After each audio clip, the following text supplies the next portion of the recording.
So the Cool Food Pledge is a collaborative effort by World Resources Institute, and it's also Healthcare Without Harm.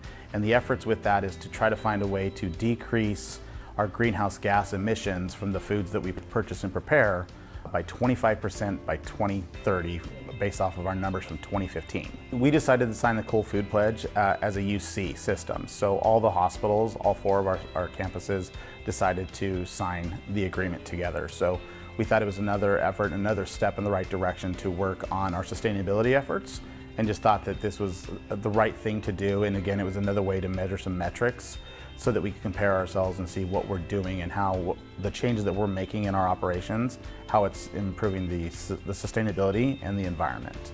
The challenges with passing any sustainability goal is that a lot of this stuff comes at a price. We have to be very creative in finding solutions to how do we bring in a more expensive item at the same time without going over budget. One of the unique challenges that we've had is that we've had significant growth here at UC San Diego Health in the last couple of years. So it looks like our food spend on proteins and meats has actually increased over the last 3 years, and it has, but it's increased by volume, not by per meal.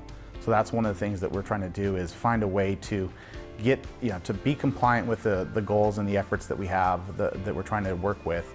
But at the same time, we have to be able to explain that sometimes it's just growth. To pass any kind of sustainability efforts, you have to just be able to find, there's got to be a reason why.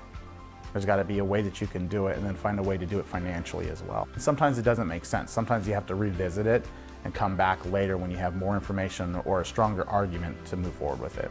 I think the benefits for us, though, from a business perspective, is that, again, it just kind of gives you a metric to look at, and it gives you something to measure yourself against, and then to see what you can do in your menu changes and your menu alterations to find a way to decrease the greenhouse gas emissions by changing up the menu mix that we have for our patients and for our retail customers.